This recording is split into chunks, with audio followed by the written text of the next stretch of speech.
चुपके से आके तू सपने चुराता है, तू है मैं हूँ सब कुछ भूल जाता है, आजा आजा सांस तू बन जा पिया। इस वाद्य यंत्र को यूकेलेले बोलते हैं। जी, इसको यूकेलेले बोलते हैं। ये छोटा गिटार। वायलिन की छोटी बहन है ये एक तरीके से, और सितार की का पोता है ये। उसकी हंसी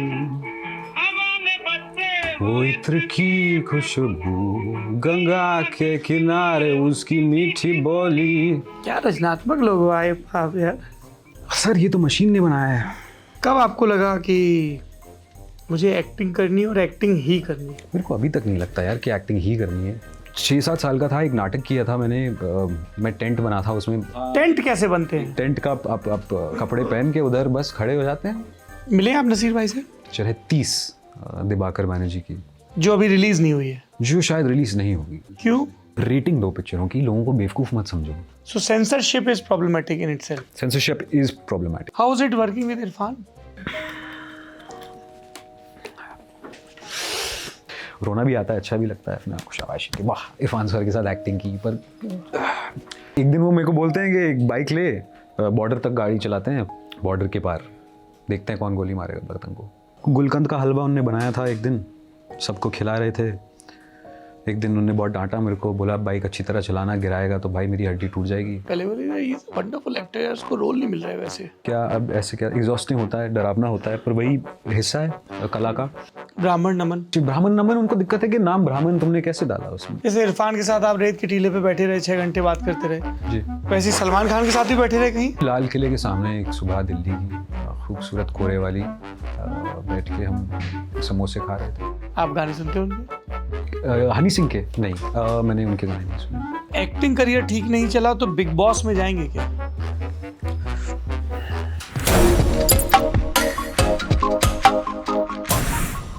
नमस्ते, मेरा नाम सौरभ है। ये ललन टॉप का सिनेमा अड्डा है और आज एक पुरानी आस पूरी होने जा रही है।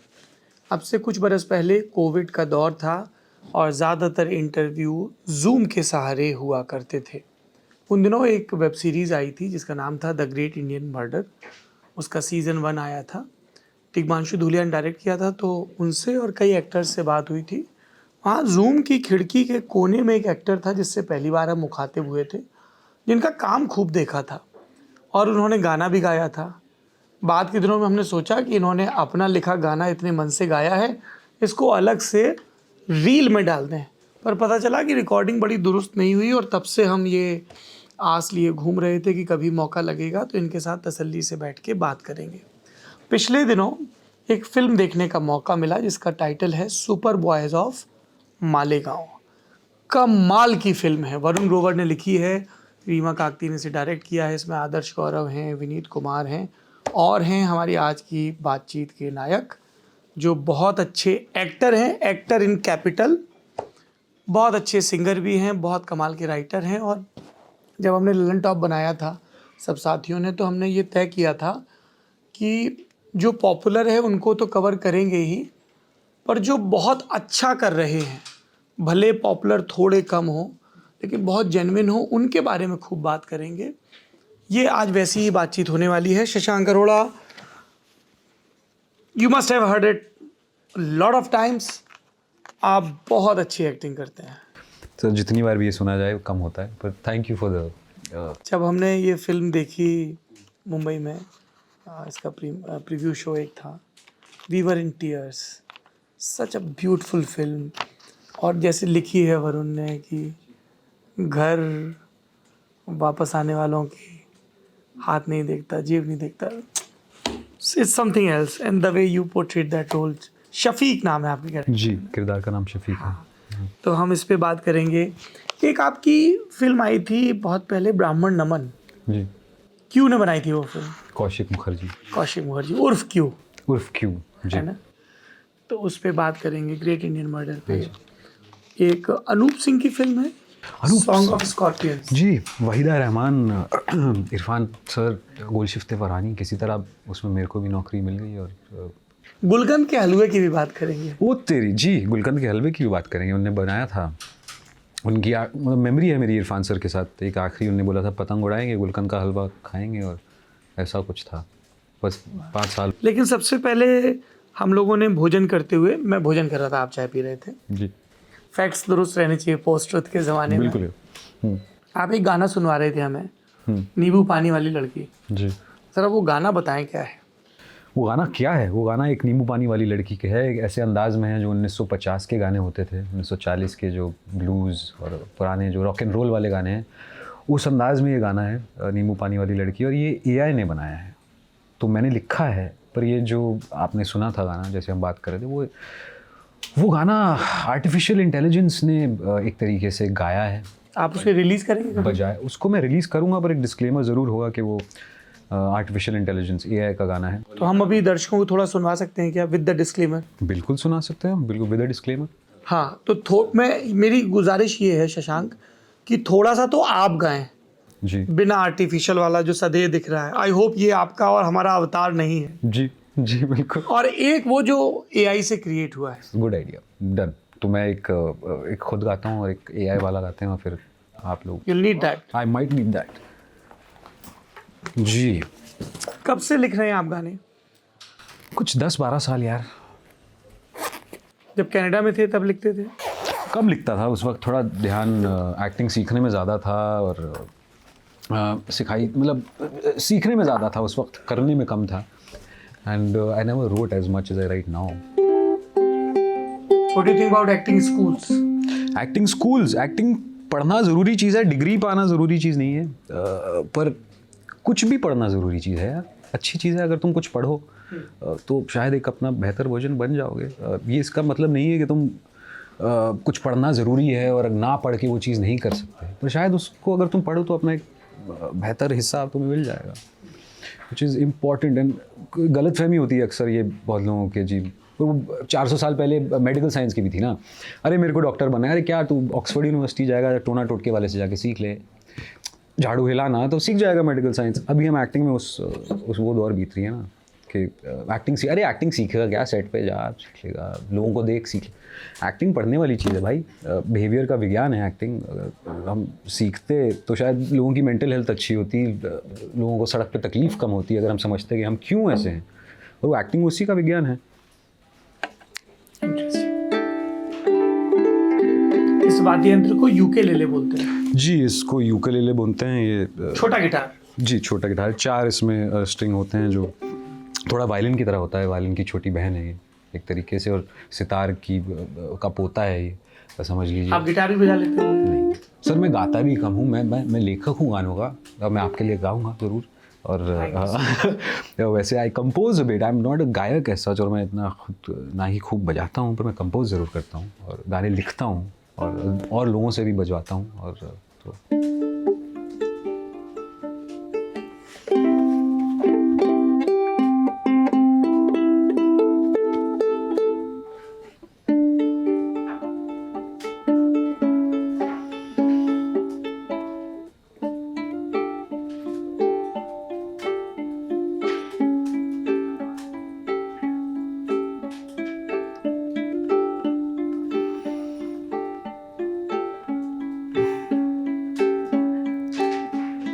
छोटी सी बातें जो दिल भी, झूठी सी बातें जो दिल भी बतलाता है तू, खुशबुसी क्यों ये बतलाता है तू, हो रे जी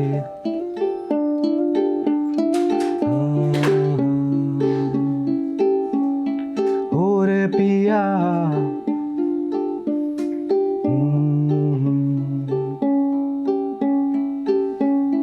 चुपके से आके तू सपने चुराता है, तू है मैं हूँ सब कुछ भूल जाता है, आजा आजा सांस तू बन जा पिया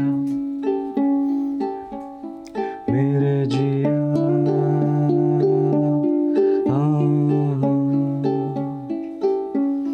हो रे पिया,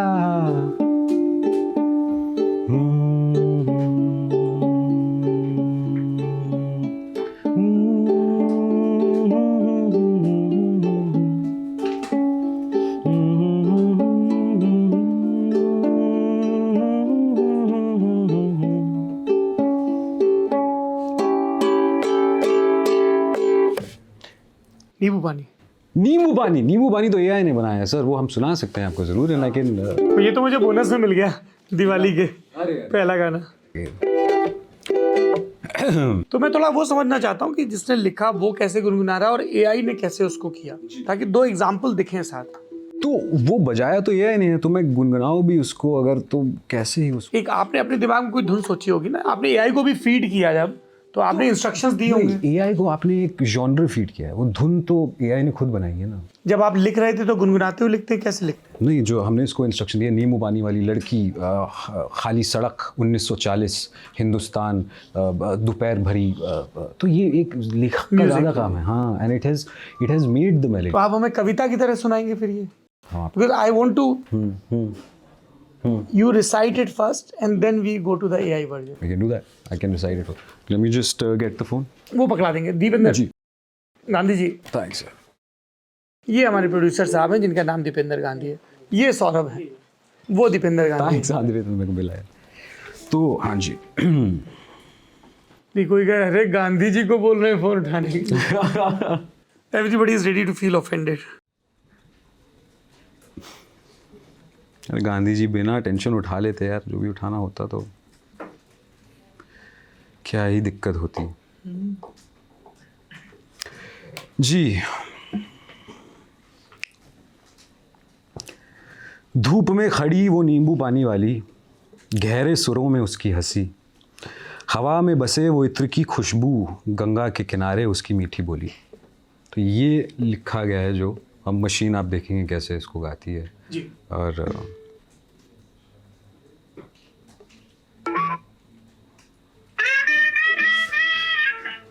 वॉल्यूम फुल है जी, आप अपने माइक के पास कर लीजिए।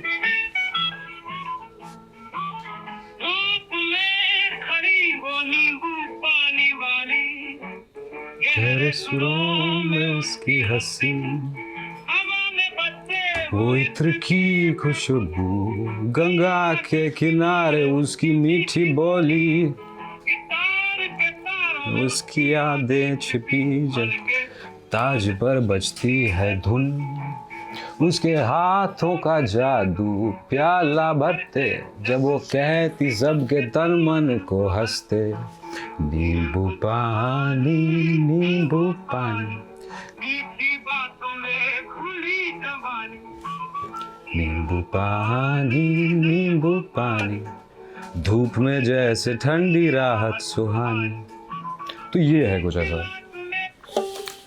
आप बताइए। क्या रचनात्मक लोग हो आप यार। सर ये तो मशीन ने बनाया है। नहीं, पर लिखा आपने है ना। जी, लिखा हमने है। तो how do you look at it, this whole AI thing, this machine intervention? There are good parts and there are bad parts. इसमें खूबसूरतियाँ भी हैं, अब यहीं पे टिका लीजिए इस पे, खूबसूरतियाँ भी हैं, कमजोरियाँ भी हैं, स्ट्रेंथ्स भी हैं। अभी हम इसको समझ रहे हैं AI को। ये हमारा काम आगे भी बढ़ा सकती है, हमें पीछे भी ले जा सकती है। अभी बहुत यंग स्टेज है। बिरादरी से आप आते हैं सिनेमा की, फिल्म मेकिंग की, उसमें इसका किस तरह का दखल हो सकता है? जिस तरीके आप चाहें, अगर आप चाहें पूरी चीज़, पूरा वर्क ऑफ आर्ट AI से बनवा सकते हैं। अगर आप ना चाहें तो आप नहीं भी बना सकते हैं। It's on the creator. आपको जिस तरीके AI को यूज़ करना है, आपको पूरा गाना लिखवाना है, पूरा गाना लिखवाइए। आपसे गिटार बजवानी है, आप गिटार बजवाइए। पर अगर आप कहीं ना कहीं इसमें इंसानियत खो देंगे, human touch, inception, thought, why, क्यों, इंटेंशन, क्यों करना चाहता हूँ मैं, क्यों बताना चाहता हूँ ये कहानी, वो कहीं आप खो देंगे तो शायद खतरनाक हो जाएगा। वरना टूल्स, ऑटोमेटिक गाड़ी भी आएगी और फ़ोन भी आ चुका है, और माइक्रोवेव आया तो लोग डर गए कि भाई माइक्रोवेव आया है, अपने आप खाना गर्म हो रहा है, अब कौन चूल्हे को यूज़ करेगा। लोग उस वक्त भी घबरा गए थे। फ्रिज आया जी, अब कौन मटके वाला पानी पिएगा। ये आया, अरे कौन गाने नहीं, गाने ज़रूर बनाएंगे, एक्टिंग भी होगी, लिखाई भी होगी, पर एक तरीके से उस बदल जाएगा, उसका आउटपुट बदल जाएगा, या बनाने का तरक्या बदल जाएगा। कुछ तेज़ हो जाएगा, कुछ धीरे हो जाएगा। 10 लोगों की नौकरियां जाएंगी, 4 लोगों को नौकरी मिलेगी। ये चीज़ हम समझ रहे हैं अभी। कब आपको लगा कि मुझे एक्टिंग करनी है और एक्टिंग ही करनी है? मेरे को अभी तक नहीं लगता यार कि एक्टिंग ही करनी है। मेरे को खाना भी बनाना है और कारपेंटर भी बनना है और नहीं profession wise acting Profession-wise? Sir I think जब मैं 6-7 साल का था एक नाटक किया था मैंने, मैं टेंट बना था उसमें, फिर जोकर बना था, उनने मेरे मुंह पे बहुत सारा मेकअप। टेंट बने थे आप? जी टेंट था। टेंट फिर कैसे बनते हैं? एक वृक्ष था। अरे सर मेरे से पूछो कैसे बनते हैं टेंट का। आप कपड़े पहन के उधर बस खड़े हो जाते हैं और क्या करना होता है। 2 घंटे के लिए जब एक्टर लाइन बोल रहे होते हो आप टेंट होते हो, आप एक घर होते हो, तो उसमें भी अलग कला है और पेड़ बनने में भी, पत्थर बनने में भी। तो ऐसा कुछ था मेरा एंट्री एक्टिंग में। उधर से थोड़ा मुझे कहानी बताने से प्यार होता गया बात। घर में वैसा माहौल था? घर में वैसा कुछ माहौल था। मेरे पिता हैं वो लिखते भी हैं थोड़े बहुत, ग्राफिक डिज़ाइनर हैं, सिस्टर हैं पेंटर हैं, मैं एक अनपढ़ कलाकार हूँ अपनी परिवार का, तो थोड़ा बहुत। मदर राइटर हैं, वो भी पेंट करती हैं, गाती भी थी। तो आसपास जो माहौल था बचपन से, कलाकार थे। फिल्मों की दुनिया से नहीं हैं वो लिखाई और म्यूज़िक की शायद मोर फेमिलियर विद दैट। तो ऐसा नहीं है कि मैं फिल्मों की फैमिली से हूँ, नहीं, but I was surrounded by films, by art. नाटक होते थे आसपास जो पिता ले जाते थे बचपन में, एग्जीबिशन होती थी या किताब की रिलीज़ होती थी, या तो ऐसा कुछ कहीं ना कहीं देखने को मिलता रहता था। दिल्ली में? जी दिल्ली में। फिर उसके बाद 17 साल की उम्र में दिल्ली भाग के सिनेमा पढ़ने मॉन्ट्रियल कनाडा चला गया। उधर एक डिग्री की मैंने सिनेमा में, और फिर उधर नौकरी ढूंढ रहा था तो मिली नहीं उस वक्त, तो फिर बम्बई भाग के आ गया।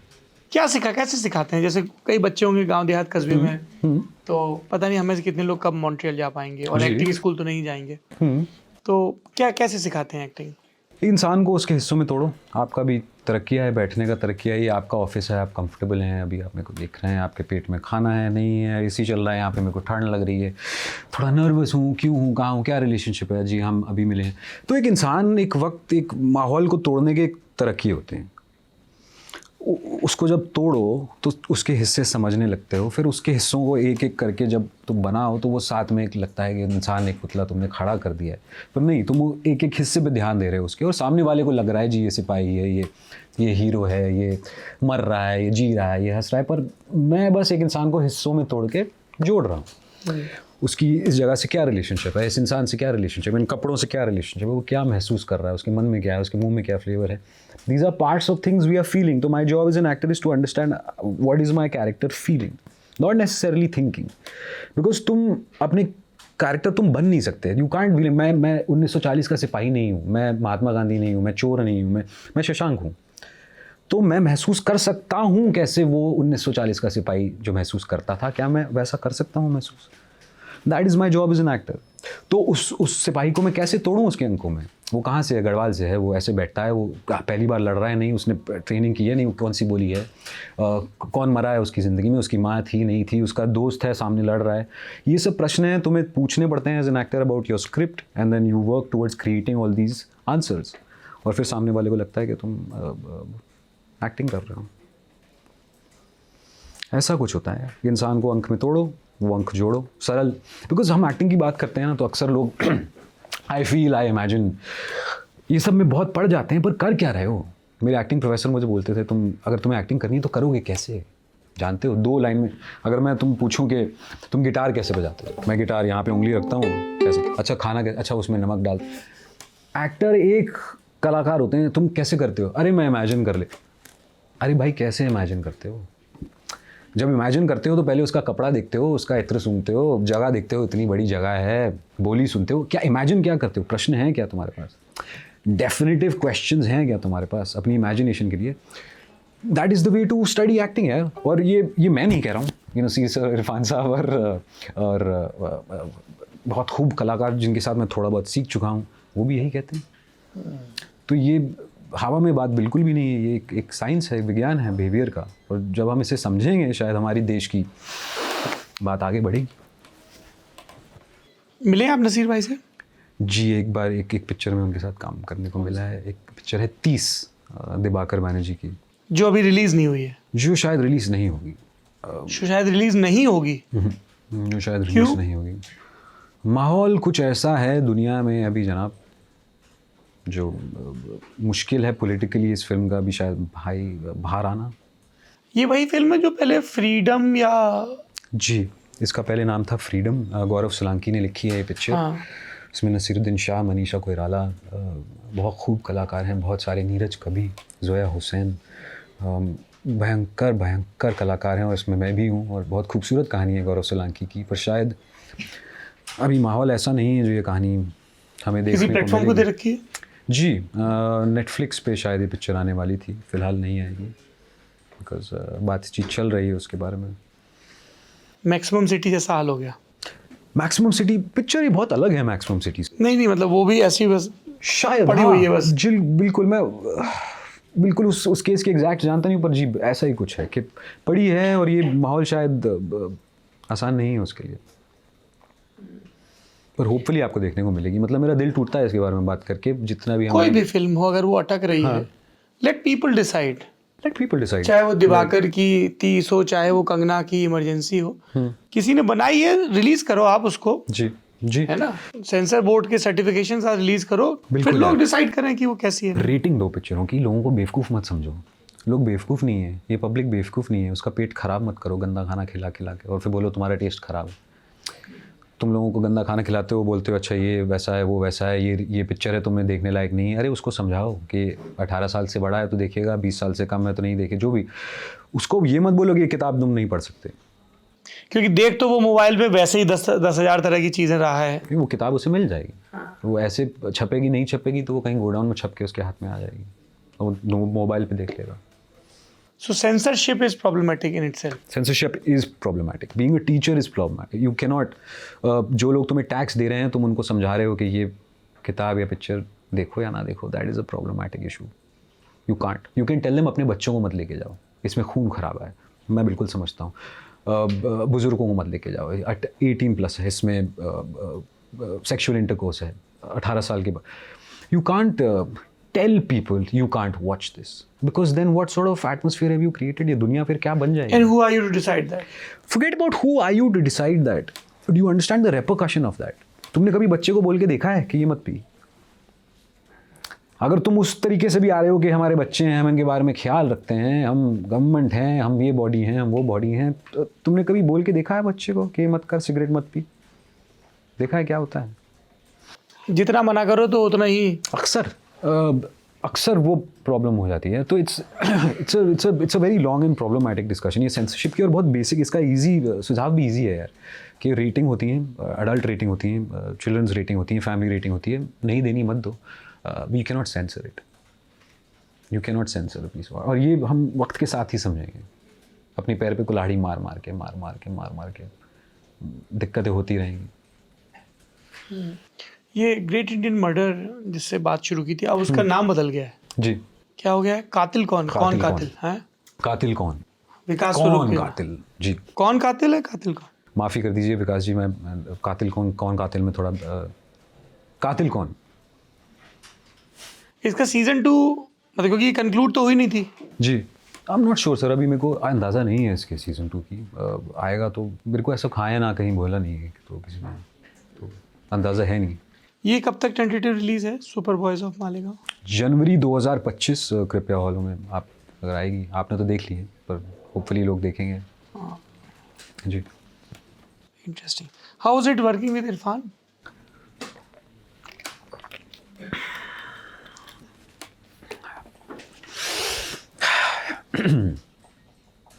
शूट से पहले कभी मिले थे? नहीं यार, कभी नहीं, पहली बार मिला सेट पे। हमने बोला स्क्रिप्ट जानता है? मैंने कहा हाँ। मैंने कहा मेरी लाइनें बोल, तो मैंने उनकी लाइनें बोली, तो उनने मेरी लाइनें बोली। हमारी पहली रिहर्सल ऐसी थी, उनने कहा था मेरी लाइनें बोल, तो उनकी लाइनें बोली। उनने कहा था अभी मैं हेडफोन लगा रहा हूँ, एक्शन होगा तो मेरे को बता देना। वो उस वक्त बहुत तकलीफ़ में थे, उनकी तबीयत बहुत ख़राब थी। जिस वक्त हम ये पिक्चर शूट कर रहे थे सॉन्ग ऑफ स्कॉर्पियंस, उनकी तबीयत बहुत ख़राब थी। वो मुश्किल वक्त था उनके साथ काम करने का, उनके लिए बहुत ज़्यादा। हम रेगिस्तान में शूट कर रहे थे, बॉर्डर के पास, पाकिस्तान एंड इंडिया के बॉर्डर के पास शूट कर रहे थे। उधर रात को ठंड भी बहुत होती है। वो कुर्ता पजामा में इरफान साहब एक्ट कर रहे थे। बहुत ही विविड, खूबसूरत, ख़तरनाक मेमोरी है यार। बहुत ही अच्छे इंसान हैं वो, और उस वक्त वो बहुत ही तकलीफ़ में थे। तो मैं कभी कभी सोचता हूँ उस वक्त के बारे में, मेरे को पता नहीं क्या रोना भी आता है, अच्छा भी लगता है अपने आप को शाबाशी कि वाह इरफान सर के साथ एक्टिंग की। पर life is not as simple as that, life is not as simple. एक दिन वो मेरे को बोलते हैं कि एक बाइक ले, बॉर्डर तक गाड़ी चलाते हैं, पतंग उड़ाएंगे। तो मैंने कहा कहाँ तक? इस साइड मेरे को पतंग उड़ानी है, बॉर्डर के पार, देखते हैं कौन गोली मारेगा पतंग को। उधर प्रोड्यूसर पीछे मेरे भागते भागते आ रहा है कि शशांक प्लीज़ ये सब मत करना। तो मैंने कहा देखो अब किसकी सुने। ही is a very interesting, very very very बिल्कुल रूटेड बंदे हैं वो, बिल्कुल उनको ये फ़र्क नहीं है मेरे बाल कैसे लग रहे हैं, मेरे कैसे, अच्छा मैं अच्छा लग रहा हूँ, मेरा मेकअप ठीक है, अच्छा मैंने नाक में उंगली डाली हुई। वो ऐसे एक्टर हैं जिनको नहीं फ़र्क है इनका, ऐसे कम एक्टर हैं अपने देश में, ऐसे दुनिया में कम एक्टर हैं। तो जब साथ में ऐसे लोगों के साथ काम करने को मिलता है, इट्स क्या बताऊँ आपको दो शब्द में, जो आप नहीं जान सकते हैं, जो मैंने एक्सपीरियंस किया है 10 दिन में उनके साथ काम करके, मैं नहीं समझा सकता आपको, मैं नहीं समझा। Probably you can share few memories, क्योंकि हम लोग तो ऐसे ही उन तक पहुंच पाते हैं कि जो उन तक पहुंचे हैं उनसे सुन के। गुलकंद का हलवा उनने बनाया था एक दिन, सबको खिला रहे थे। एक दिन उन्होंने बहुत डांटा मेरे को, बोला बाइक अच्छी तरह चलाना, गिराएगा तो भाई मेरी हड्डी टूट जाएगी। एक दिन रेगिस्तान में 6 घंटे हम बस एक सैंड ड्यून पे बैठे हुए थे, बातें कर रहे थे, क्या कर रहे थे बता नहीं सकता मैं आपको। सिनेमा के बारे में बातें कर रहे थे, चांद बाहर था, तो ऐसी कुछ यादें हैं उनके साथ यार। Do you cook? I try थोड़ा राजमा चावल टाइप। हाँ बड़े खुश हो गए जी, कोशिश करता हूँ। राजमा, पोहा, खिचड़ी, दही चावल, और कुछ ऐसा बनाना नहीं आता मेरे को। दिलचस्पी है? दिलचस्पी नहीं, भूख लगती है यार। जब बम्बई में होते हो तो उधर मैं दिल्ली का हूँ, परिवार पूरा दिल्ली में है। बम्बई में जाता हूँ तो कभी कभी मन करता है वो थोड़ा वैसा खाना मिलता है तो खुद ही बनाना पड़ता है। दिलचस्पी किस में है? दिलचस्पी किस में? खाने वाइज में, ओवरऑल। साइंस में है, लोगों में है, प्यार साइंस में में है, थोड़ी संगीत में है, थोड़ी बहुत अपने बालों में है, अपने चेहरे में, अपने चेहरे पे है। बालों में तो आपकी दिलचस्पी दिख नहीं रही है। तो मुझे बहुत डांट पड़ती है इनसे, राशिद से, दीपेंद्र, सबसे, सब बाल ठीक नहीं है आपके। मेरे को तो हर पिक्चर के बाद तुमने बोला था हमने बाल क्यों नहीं बना के गए उस सीन में, और मैं पिक्चर में लल्लू रहा। मैं एक्टिंग पे थोड़ा ज़्यादा ध्यान देता हूँ शायद, बालों पे कम, तो अपने देश में तकलीफ हो जाती है। Looks are very important. Looks ऐसा है क्या? अरे इस इंडस्ट्री में जी बिल्कुल, इस सोसाइटी में। आप ही का कहीं मैं बयान पढ़ रहा था कि मुझे नहीं पता था कि फोटो शूट करने भर से एक्टिंग आ जाएगी। हाँ मैं मजाक कर रहा था यार, मेरे को पता था ये, और मैंने एक्टिंग बड़ी सोच समझ के पढ़ी है इतने साल। पर वो हाँ एक तरीके से मजाक था, और बहुत लोगों ने वो मजाक सीरियसली लिया कि अरे आपको बुरा लग रहा है, आपने इतने साल एक्टिंग पढ़ी, हम बता रहे हैं कि तुम्हें बस फोटो खींचनी थी। अरे भाई हम मजाक कर रहे थे, हमने जोक भी एक्सप्लेन करने पड़े। हाँ हमने आपके लिए एक्टिंग थोड़ी पढ़ी है भाई, मैंने अपने लिए एक्टिंग पढ़ी है यार। मेरे को एक्टिंग से प्यार है, तो मैंने इसलिए थोड़ी एक्टिंग पढ़ी है कि मेरे को 10 काम मिलेंगे, कल जाके मैं 1000 करोड़ कमाऊंगा, और मैंने इसलिए एक्टिंग नहीं पढ़ी है। मैंने एक्टिंग पढ़ी क्योंकि मेरे को प्यार था एक्टिंग से, कहानी बताने से प्यार था। तो आई समहाउ नो कि जो मैं कह रहा हूँ मजाक है, पर लोग बहुत, माहौल इतना ख़राब है कि लोगों को मजाक भी सही असली लगता है। आप रिपीटेडली कह रहे हैं माहौल खराब है। क्यों खराब है माहौल? क्या वजह है? क्या वजह है सर? बाहर हम बिल्डिंग से बाहर जाके देखें तो हमें पता लग जाएगा। आधे लोग हैं इस दुनिया में, उनके पास खाने पीने को कुछ नहीं, माहौल तो ख़राब ही है। जो लोग मेरी पिक्चरें अक्सर देखते हैं उनके पास पिक्चर देखने का पैसा नहीं, तो मैं किसके लिए पिक्चरें बना रहा हूँ? आप मेरे को बताइए। मैं बिल्कुल चाहता हूँ अपनी पीठ पे अपने आप को बहुत मशहूर एक्टर मानना, पर जो लोग मेरी पिक्चरें देख रहे हैं उनकी हालत मुझे भी दिख रही है। तो अगर मैं कहानीकार हूँ, अगर मैं कलाकार हूँ, और मैं सड़क पे खड़ा हुआ एक नाटक रच रहा हूँ, बता रहा हूँ, बोल रहा हूँ, मेरे को दिख नहीं रहा है सामने वाले के पास चप्पल नहीं है, तो फिर क्या माहौल है? गरीबी, असमानता, division, inequality, hating religions, hating genders, sexual preference को हेट करना, किसी कलर को हेट करना, किसी की हाइट, मोटापन, पतला, हर चीज़ में भेदभाव है यार। और इस भेदभाव को जब तक हम नहीं दिखाएंगे, समझेंगे नहीं कि एक्टिंग विज्ञान है बिहेवियर का, मेंटल हेल्थ पे ध्यान देना है, कहाँ से क्या आता है, क्या कुछ नहीं बदलेगा। It's a long route to understand the problem we are इन।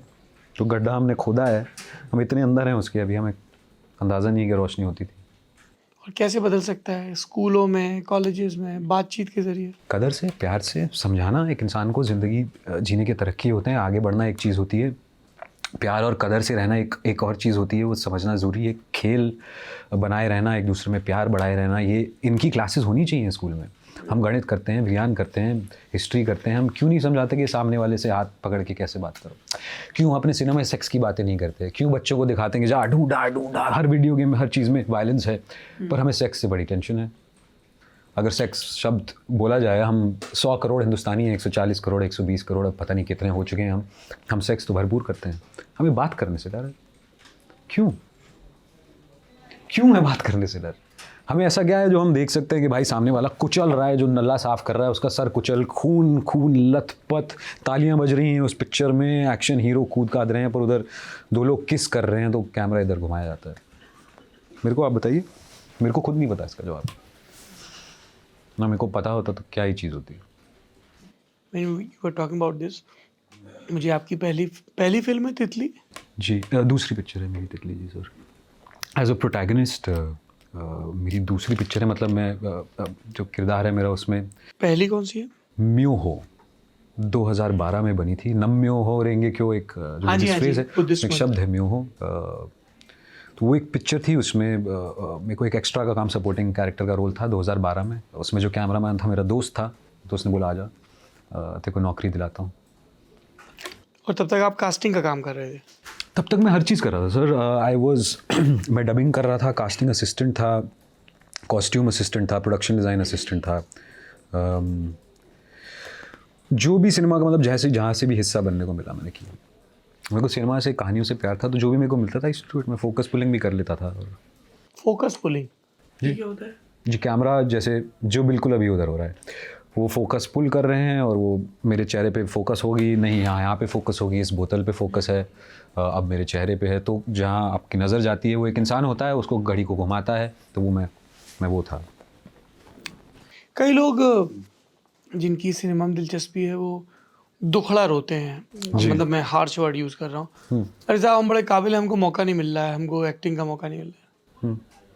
और कुछ लोग जो कहते हैं कि यार आपको काम आता है तो आप करो, जो काम मिल रहा है वो करो, लाइट का काम करो, प्रोडक्शन काम करो, क्योंकि आप उसमें इन्वॉल्व हो ना, सीख ही रहे हो, मतलब बैठ के इंतजार मत करते रहो। जी बिल्कुल सही बात है, बिल्कुल सही बात है। अगर आपको पिक्चरें बनानी है और आपको एक्टर का काम नहीं मिल रहा है तो आप कैमरामैन को असिस्ट करिए, आपको कैमरामैन असिस्ट करेंगे, आप डायरेक्टर को असिस्ट करिए, आपको नहीं मिल रहा है आप लिखो, आपको नहीं, आपके हाथ में मोबाइल फ़ोन है, आप अपनी खुद पिक्चर बनाओ। तो ये मैं नहीं समझता हूँ कि मुझे काम मिल नहीं रहा है।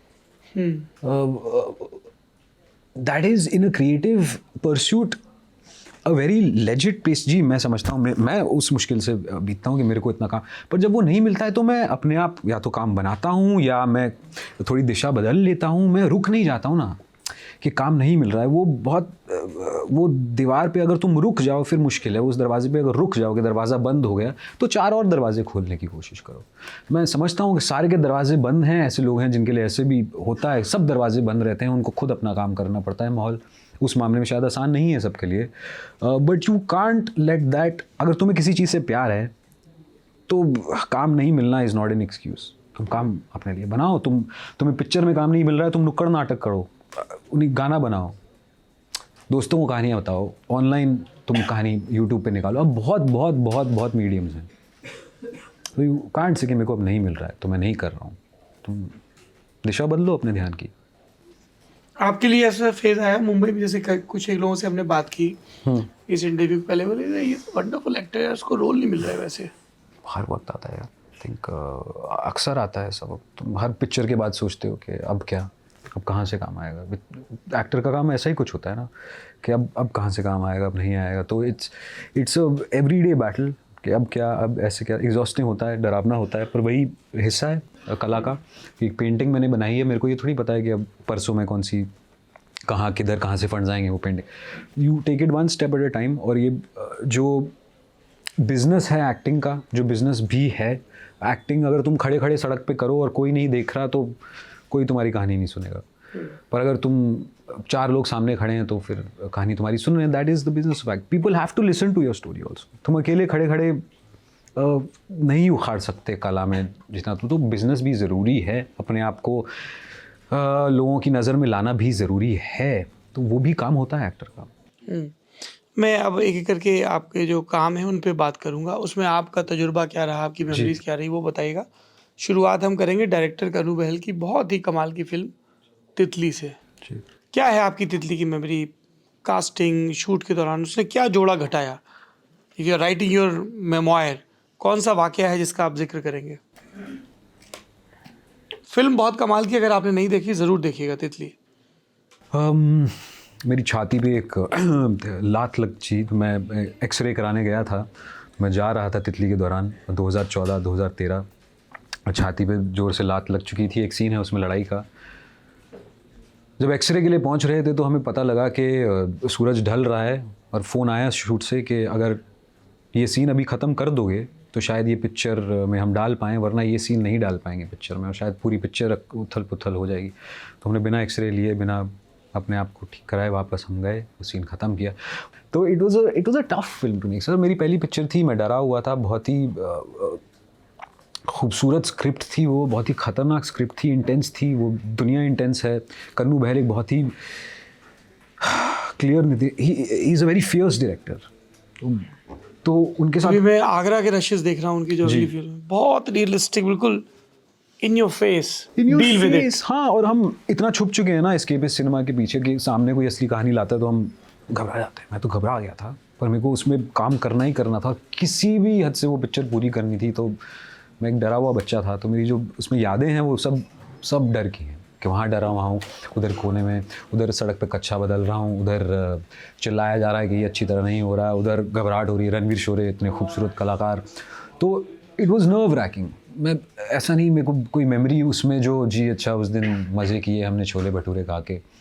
बहुत सारा काम था तितली में और करने वाला खून पसीना था। किसी तरह वो पिक्चर उस पैसे में पूरी हुई है। किसी तरह हमने वो बनाई। बहुत ही गर्मी 40, 45, 50 डिग्री जून दिल्ली में वो कैसे हमने पूरी की उस पैसे में, उस वक्त में 45 दिन में वो पिक्चर हमने पूरी। लोग आइटम सॉन्ग शूट करते हैं, 45 दिन में हमने पूरी पिक्चर बना दी। तो बहुत वजह है उसका कि वो। एंड रिसेप्शन आज तक लोग थैंकफुली टच वुड कहते हैं हमें पसंद आई वो पिक्चर यार। तो इट्स अ ब्लेसिंग। कान गई थी, कान्स में गई जी, एक फेस्टिवल है कान्स, उसमें गई थी वो पिक्चर। और उधर दुनिया के शातिर कलाकार हैं, उनके साथ सिलेक्ट हुई थी। और मेरे को उधर अब्बास किरोस्तामी और पता नहीं कौन मिले थे। बहुत ही खूब डायरेक्टर हैं दुनिया के जिनने पिक्चर हमारी देखी थी। किरोस्तामी ने देखी जी। और मैं उधर खड़ा खड़ा बस सोच रहा था ये बीच पे कि हाँ हूँ मैं। और एक दुनिया ने एक शाबाशी दे दी अपने आप ही उस काम के लिए, उस खून पसीने के लिए कि देखो तुम जिन लोगों का काम देखते थे बचपन से वो तुम्हारे सामने खड़े हैं और उनको पसंद है तुम्हारा काम। तो शायद जो दिशा तुम्हारी है वो सही है यार। तो it's just a confidence for a young actor. वरना अपने देश में शायद उस वक्त वो पिक्चर डिस्ट्रीब्यूट उस तरीके से नहीं करी गई। शायद जो हम एज यू नो एक्टर्स चाहें, तो वो वैलिडेशन कहीं और से मिल गई। तो मैं खुश था। ब्राह्मण नमन जी। उसकी क्या मेमोरी है? उसकी क्या मेमोरी है? बहुत ही, एक तो जब वो फिल्म देखी ना कि अच्छा क्विजिंग है, कॉलेज है, बट इट्स नॉट योर आप देखिए ना कि कुछ कुछ होता है कि जमीन से हम आ रहे हैं जी, कॉलेज रोमांस में जी, और यहाँ ब्राह्मण नमन है जी। उसकी ये मेमोरी है कि मेरे को किसी ने फ़ोन लगा के बोला था कि तुम ब्राह्मण नमन का हिस्सा कैसे बने और ये नाम तुमने कैसे है। और अभी तक कई लोग हैं जिनको बहुत दर्द होता है वो पिक्चर देख के। नाम से क्या दिक्कत है नाम में? आप पिक्चर देखेंगे शायद उसके बाद तो शायद आपको भी समझ आएगा। हुआ टू वॉच इट। ब्राह्मण नमन, उनको दिक्कत है कि नाम ब्राह्मण तुमने कैसे डाला उसमें। हाँ। और जो पिक्चर जिस चीज़ के बारे में वो कैसे तुमने दिखाई और क्यों ऐसे दिखाई और क्यों इस तरीके से दिखाई। और तो वो एक कहानी है जिसको एक आदमी अपने ढंग से कह रहा है जी। आपकी उससे इत्तेफाकी ना इत्तेफाकी हो सकती है बिल्कुल। पर सर अक्सर ये बात शायद लोग मन के पीछे रख लेते हैं। और उसको लेके आपको बस यही एक सिंगुलर फीडबैक मिले इसी तरह के? सिंगुलर फीडबैक नहीं है, फीडबैक तो बहुत खूब है, लोगों को बहुत पसंद है, लोग कहते हैं कि ऐसी पिक्चर उन्होंने कभी देखी नहीं है, ऐसा कॉमेडी इंडियन सिनेमा में नहीं देखा। वो सब हैं बिल्कुल। इट्स अ ब्लेसिंग कि ऐसा कुछ थीमेटिकली ना मैंने कभी कोशिश किया है ना उसका हिस्सा बनने। मैं कन्नड़ी का लड़का नहीं हूँ, बैंगलोर का, मैं अगेन दिल्ली का लड़का हूँ, तो मुझे पता नहीं मेरे को नौकरियाँ जो ऐसी बहुत ही परे दुनिया की मिलती रहती हैं, which is my job, but it's not something that comes to me easily. तो आप अच्छा लगता है, आप कहते हो कि उसमें भी अच्छा था और इसमें भी अच्छा था, पर मेरी जो खून पसीने की मेमोरीज हैं इनकी बहुत डरावनी होती हैं। कैसे वो मैंने कन्नड़ी का उधर बोली, या कैसे वो, तो उस वक्त तुम जो सोच रहे होते हो वो बिल्कुल ये नहीं होता, नॉस्टैल्जिया बिल्कुल नहीं आता भाई उस चीज़ का। अरे कि क्या वक्त, क्या पिक्चर बनाई, नहीं यार, उस वक्त तो बिल्कुल किसी ना किसी तरह जोड़ के असलियत ला रहे होते हो। इस सीन में असलियत कैसे लाएं, उधर कैसे लाएं, इधर मनोरंजन कैसे लाएं, नहीं लाएं। खतरनाक होता है ऐसी पिक्चरें बनाना। Are you a restless soul at the set? I am a restless soul. Internally. जी, you have to be to accomplish things in this environment. You can't not be. If you sit back and you're just like हो जाएगा, कुछ नहीं होगा। फिर बन गई picture, तो पिक्चर बन गई, नाटक बन गया। अगर तुम उस वक्त अपने काम को लेके रेस्टलेस नहीं हो, that doesn't mean तुम रिलैक्स्ड नहीं हो, वो अलग चीज़ है। तुम रिलैक्स्ड होना एक एक्टर का काम है, एक एक्टर का काम है बैठना, सांस लेना, आप जो देख रहे हैं मेरा काम है। पर इसमें एक रेस्टलेसनेस, एक अर्जेंसी लाना भी मेरा काम है, उस काम को पूरा करना भी मेरा काम है। तो उस स्थाई में, उस सिंप्लिसिटी में, उस स्टिलनेस में अटके रहना एक्टर का काम नहीं है। अक्सर एक्टर एक असलियत और स्टिलनेस को कंफ्यूज कर देते हैं और नॉन एक्टिविटी को कंफ्यूज कर देते हैं। Creative restlessness is a good thing on set, you need it, specially in our country. Lipstick under my burkha. जी, Alankrita Shrivastava. Your repertory is very interesting. Sir I feel blessed कि ऐसे अलंकृता ने फ़ोन लगाया, उन्हें तितली देखी, उन्होंने कहा एक पिक्चर बना रही हूँ, 3 लड़की के बारे में है, मुसलमान औरतें हैं, उनकी जो दुनिया है उनमें क्या बीत रही है, कैसे मुश्किल है, एक लिपस्टिक नहीं लगा पा रही है, एक बुरखे में बाहर नहीं जा पा रही है, ये दुनिया है उनकी, तो ये किरदार करेगा। मैंने कहा बिल्कुल करूँगा, बिकॉज उनकी जो क्लैरिटी थी, उनकी जो प्रिसीजन थी, उनने जो समझाया ये हिस्सा है इतने खूबसूरत में तू फिट होगा, यहाँ ये ऐसा है। I was amazed at her clarity, I was amazed at the story she was telling. ऐसी और कोई कहानी उस वक्त नहीं बनी, उस माहौल, मतलब, और उस तरीके से नहीं बनाई गई जिसमें गाना संगीत भी हो और पब्लिक इंगेज भी हो एक कमर्शियल लेवल पे, यार एक एस्केपिस्ट लेवल पे उससे। तो great film to be part of. Cut to Ali Abbas Zafar, कट्टू भारत। हाँ, मतलब उसके बीच में बहुत लंबा सफ़र था, बट यस, कट्टू भारत। नहीं, आएंगे वापस पर, क्योंकि हम इस पे बात कर रहे हैं ना कि एकदम Titli, lipstick under my burkha and then Bharat, ये दोनों का स्केल बहुत अलग है, ग्रैंडियर बहुत अलग है, मैनरिज्म स्कूल बहुत अलग है। कट्टू क्या था तजुर्बा आपका? भारत की स्क्रिप्ट पढ़ी। भारत एक परिवार के बारे में जो पाकिस्तान से भाग के आता है, और उनकी ये कोरियन फिल्म का रीमेक है शायद। जी, एक स्क्रिप्ट है, मैंने देखी नहीं वो Korean film. I have not seen that film, I should have seen that film और नॉट, आई डोंट नो। कौन सी फिल्म का है?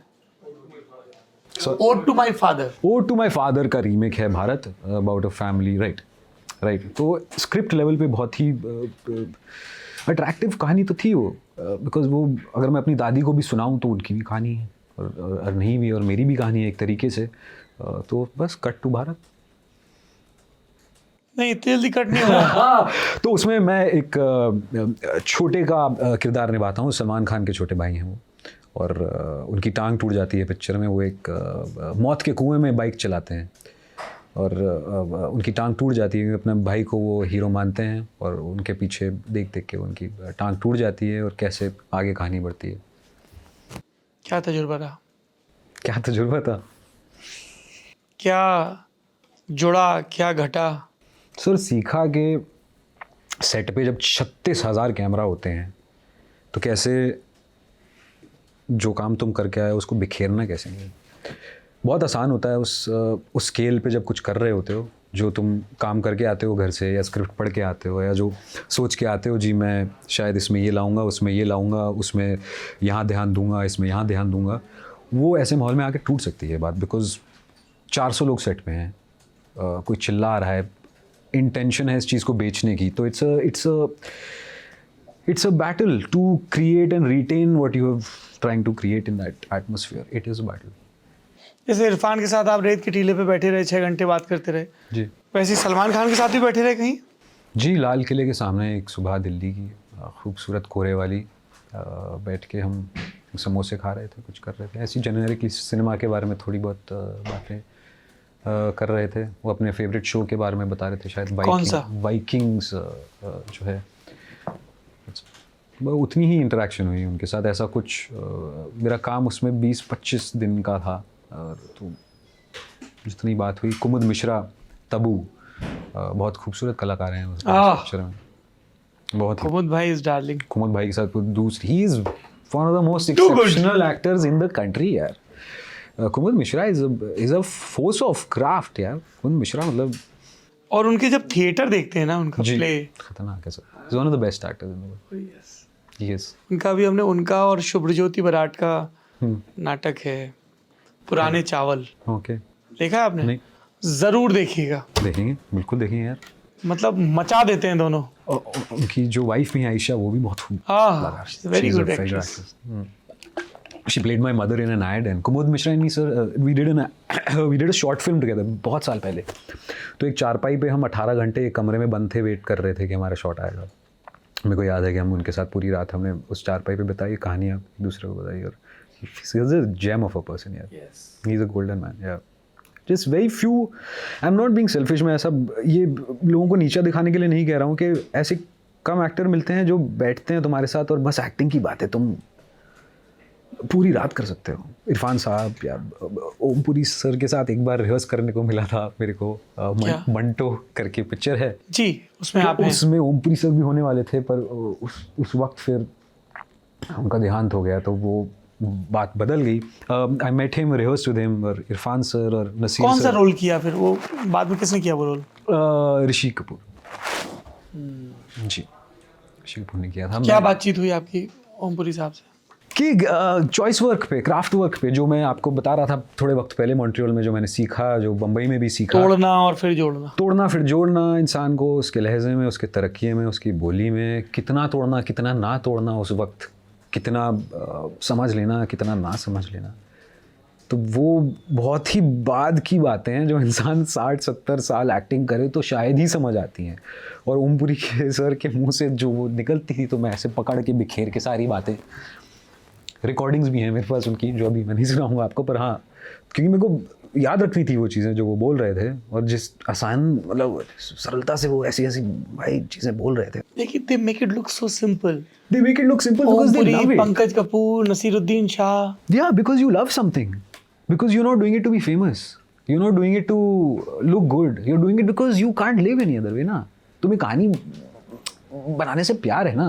तुम इसलिए नहीं उधर हो कि जी कल 4 न्यूज़पेपर में मेरा चेहरा, अगर तुम उस वजह से एक्टिंग में नहीं हो तो तुम्हें एक्टिंग समझ आने लगेगी, धीरे धीरे धीरे धीरे पर आने लगेगी। और ऐसे कौन से एक्टर्स हैं कंटेम्प्रेरीज में? जैसे ये तो मास्टर्स हो गए ये दोनों तीनों, जैसे कुमुद भाई का जिक्र आया, Pankaj Tripathi sir, man of call. कल ही हम लोग जिक्र कर रहे थे पंकज भाई का। वो मसान में एक सीन है ना कि ऋचा चड्ढा पूछती है आप अकेले रहते हैं? तो कहते नहीं, मैं पिताजी के साथ रहता हूँ, पिताजी अकेले कितने रहते क्यूट है ना यार वो, क्या मतलब हैं। एक सीन में कैसे वो पूरा असलियत ले आते हैं ना, और उस असलियत को कंट्राइव नहीं करते ना, उसको मुकुट नहीं बनाते ना। कई एक्टर होते हैं जो असलियत को मुकुट बना के पहन लेते हैं कि मैं असलियत लाता हूँ किरदार में। वो लेटर स्टेज होता है। एक तो पहले होता है मैं मनोरंजन लाता हूँ, एक होता है मैं अच्छा लग रहा हूँ, एक होता है मैं असलियत लाता हूँ। फिर वो होते हैं जो असलियत ला के उसको भूल जाते हैं, क्योंकि असलियत में तुम असलियत पे ध्यान नहीं दे रहे होते हो। मैं इधर अभी ध्यान नहीं दे रहा हूँ कि जी मैं असली लग रहा हूँ, नहीं लग रहा हूँ, अरे यार क्या तू फ़ोन पे किसको मैसेज कर रहा है, आप क्या कर रहे हो। असलियत पे ना ध्यान देना ही तो खूबसूरती है, जब ही तो लोगों को प्यार आती है। और पंकज त्रिपाठी, मानव कौल, विजय वर्मा, जयदीप अलावत, नसीरुद्दीन शाह, ऐसे चंद लोग हैं जो ये चीज़ समझ चुके हैं। आपने सारे मेल एक्टर्स का नाम लिया। अरे यार, विद्या बालन, क्या बात कर रहे हैं सर, तबू, ऐसे कम लोग नहीं हैं। रत्ना पाठक शाह, मतलब बहुत ही रसिका दुग्गल, बहुत खूबसूरत कलाकार हैं देश में। उनको देखिए, ऐसी बॉडी ऑफ वर्क उनकी निकलने वाली है अगले 20-30 साल में कि सब बाकी एक्टर भूल जाएंगे आप। बिल्कुल। कभी किसी सेट पे जाते हुए डर लगा कि यार इतने तोप लोग हैं, मैं क्या करूँगा, ऐसी घबराहट? आज हो रही थी मेरे को घबराहट, आपसे मिलने आया तो कम है आपके ऐसे पत्रकार इस देश में। अरे आप मजाक में मत लीजिए, मैं सच में आपको बात कह रहा हूँ, ऐसे कम लोग हैं जो परवाह करते हैं सिनेमा के बारे में, या जो परवाह करते हैं अपनी बातों के बारे में शायद, या अपने बारे में शायद, तो उनसे थोड़ी बहुत सेम्बलेंस ऑफ असलियत निकलती है तो अच्छा लगता है, घबराहट भी होती है, क्योंकि दुनिया प्रिपेयर नहीं करती तुम्हें इसके लिए। दुनिया तुम्हें सिखाती है झूठ बोलना बचपन से भाई। असलियत और सच्चाई तुम्हारे अंदर होनी चाहिए, पर जो दुनिया है वो तुम्हें झूठ बोलना सिखाती है। छुपाओ, रोना है नहीं रो, स्ट्रांग बनो, अच्छा मेकअप डाडा।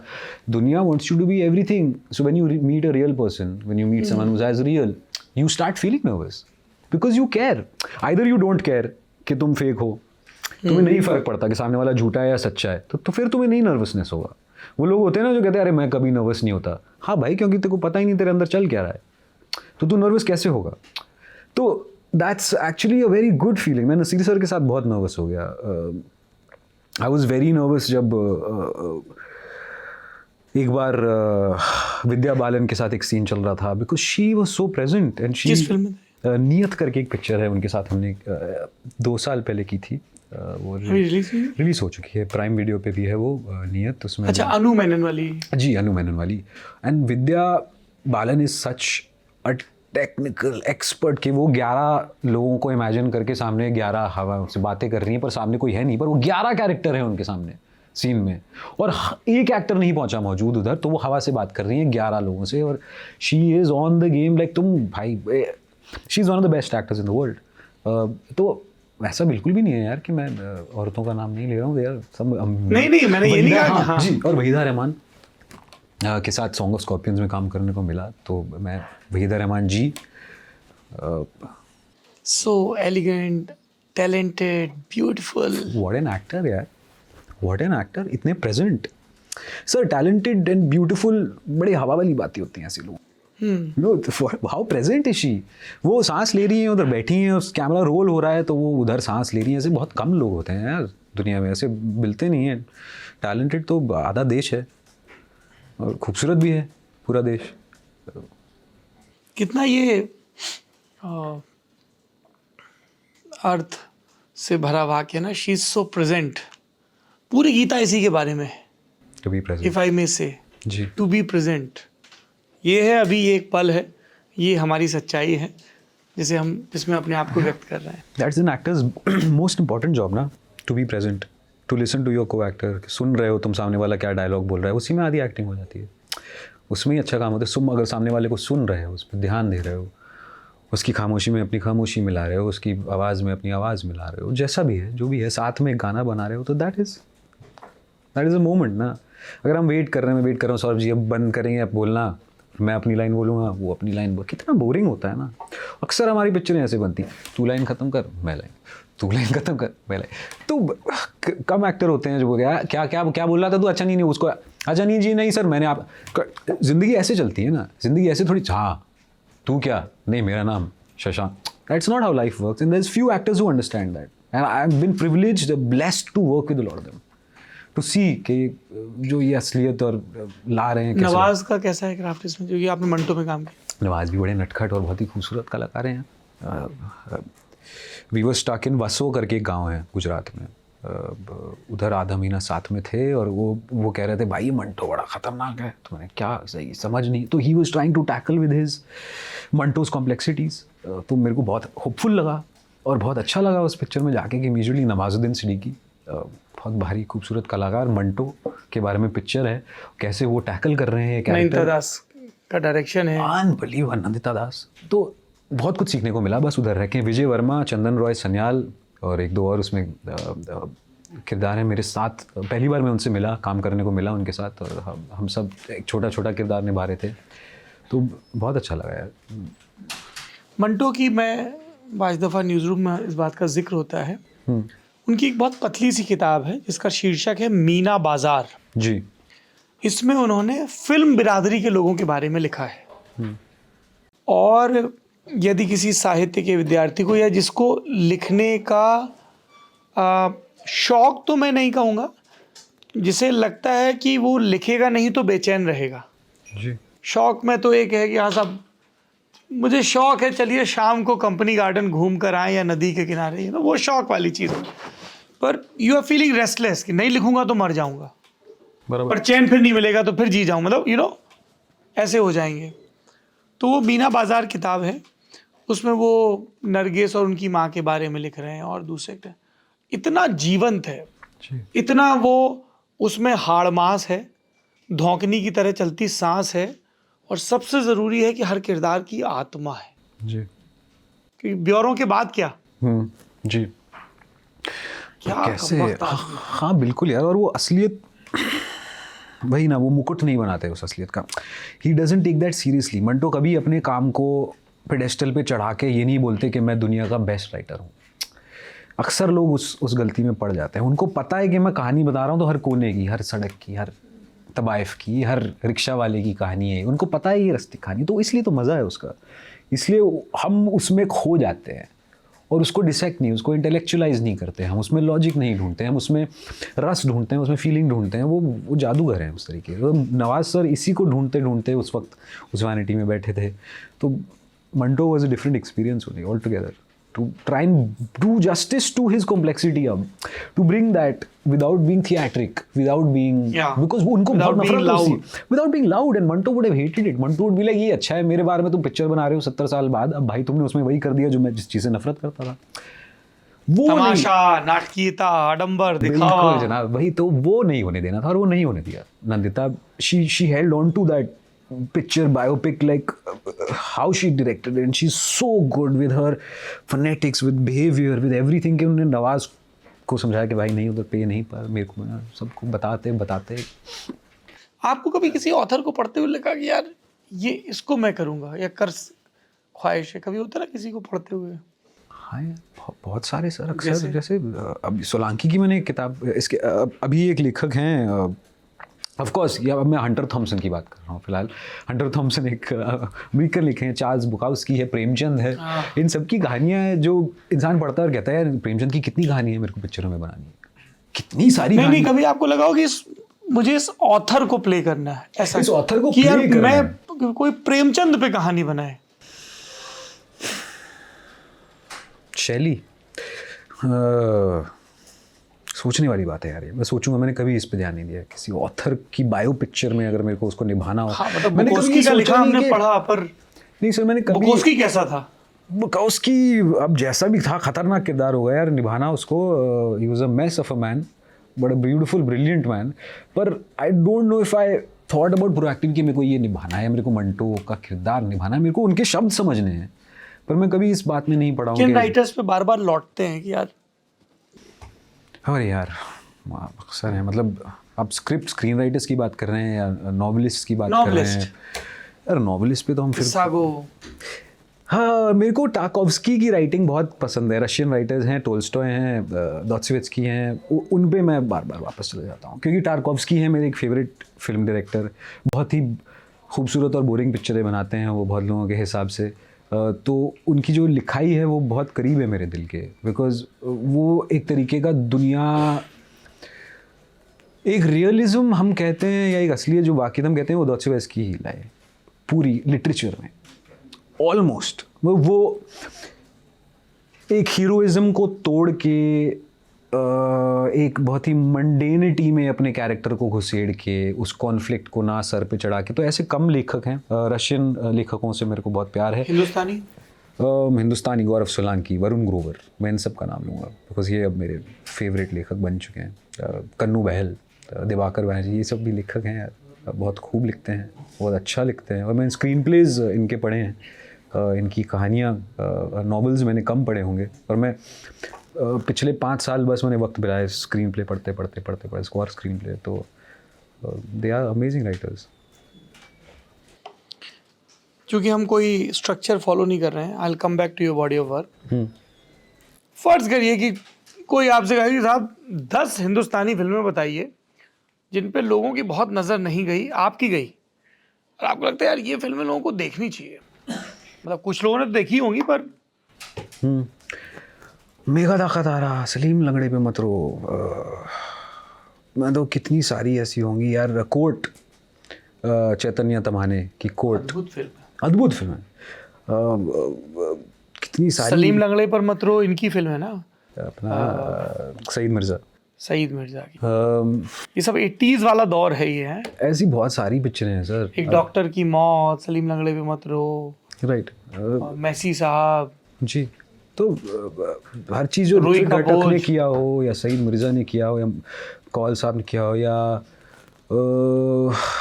कितनी सारी पिक्चरें होंगी जो मैं कहीं ना कहीं निकाल के इधर पिछले 10 साल में कोई ऐसी फिल्म 10 साल में भी ऐसी डिसाइपल जो अभी निकली है, आप प्लीज देखिएगा। चैतन्य चैतन्य की है ना वो तो, हाँ। He is one of my Chaitanya favourite Tamhane. Directors in the world.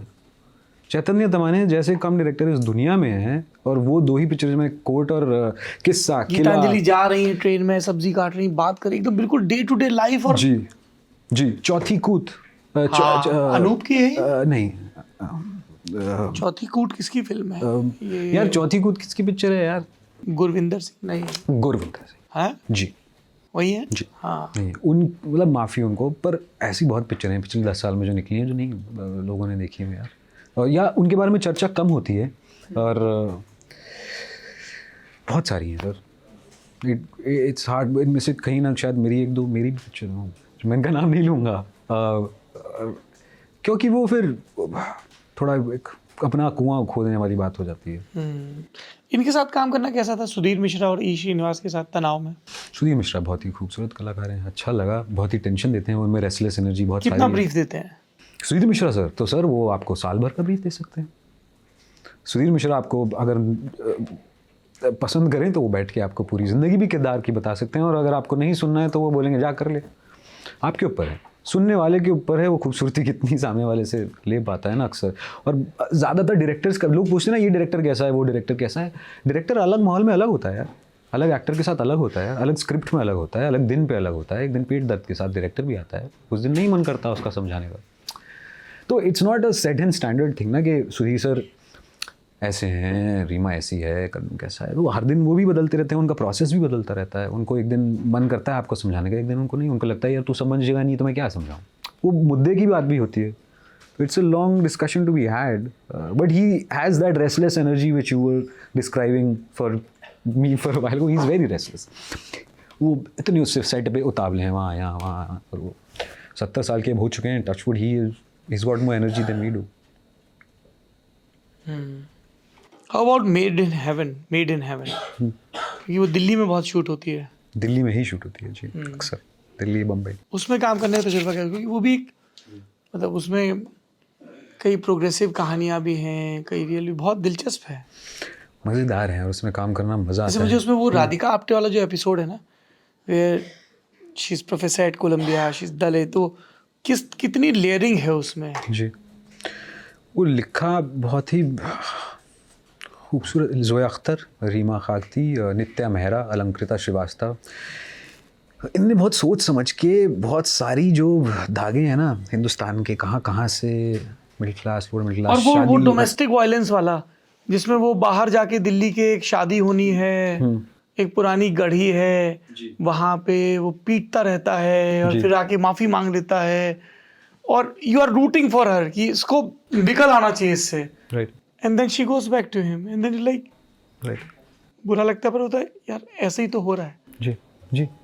And it doesn't preach. Made in heaven I loved it because वो इतने इश्यूज़ की बात करता है, पर वो तुम पे थोपता नहीं है, तुम्हें मनोरंजन देते देते वो मेरी तरफ से, मैं जब उसको देखता हूँ, वो मनोरंजन देते देते तुम्हें समझाता है कि जी शायद इसमें खराबी है, शायद उसमें अच्छाई है। तो वो तुम्हें बोलता नहीं कि तुम खराब हो या तुम अच्छे हो, कहता है देखो ये जी ये हो रहा है दिल्ली में, शादी में हलवाई भी है, शादी में जो middle class, upper middle class का लड़का है वो पीट भी रहा है अपनी होने वाली बीवी को, आप डिसाइड करिए क्या अच्छा है क्या बुरा है। That's the good thing about made in heaven, it lets you take a call, it lets you understand why things are bad और गुड। और वो बहुत ही इंटरेस्टिंग है। हिंदुस्तानी शादियाँ तो आप जानते हैं क्या क्या नहीं होता उनमें, तो it's a beautiful medium to tell that story. जी शशांक जी, आखिरी में मैं कुछ पब्लिक के सवाल आए हैं, वो तेरी। पहला सवाल है सोनू कुमार का, कह रहे हैं अगर एक्टिंग करियर ठीक नहीं चला तो बिग बॉस में जाएंगे क्या? नहीं यार सोनू, सॉरी, उसमें दिल नहीं है मेरा यार। What do you think about big boss or any such show? I haven't seen, sir, Big Boss. I haven't seen too many episodes of Big Boss. What do you think about this idea called Big Boss की लोग हैं, कैमरे हैं, हर वक्त audio है, Voyeurism- and everybody is faking it. Everybody's faking it. It reminds me of Indian cinema sometimes. No, I'm kidding. Voyeurism, sir. No, you're not. You'll never know. Voyeurism, sir, is the reason we make films. Manto भी इसलिए कहानियाँ बनाता था, हमें देखना है झांक के उस घर में क्या हो रहा है. तो बिग बॉस इस वजह से चलता रहता है, हमें उस घर में झांक के देखना है कौन प्यार कर रहा है, कौन लड़ाई कर रहा है. That is why we tell stories ना, because we are all voyeuristic as artist, as human beings. और इसका ये मतलब नहीं है कुछ खराबी है इसमें. वॉयरिज्म का ये मतलब है आप कहीं झांक के किसी और की असलियत देखना चाहते हैं, उसका यही मतलब होता है. तो that is Y big boss works. I understand it is not entertaining for me in particular, which is okay. सबको अलग खिचड़ी, किसी को मैकडॉनल्ड्स पसंद है तो किसी को मच्छी. आपको किस तरह की, if somebody asks कि शशांक अरोड़ा कौन सी वेब सीरीज रेकमेंड करेंगे लोगों को? बहुत सारी. ब्लेस यू यार. शोगन करके एक सीरीज़ है. शोगन जी. जापान सामुराइज पे बेस्ड है. ऐसी बहुत सीरीज़ हैं जो मेरे को पसंद हैं यार. बता दो, यही मैं लिस्ट बना रहा हूँ. शोगन. शोगन कॉमेडी में 70 show.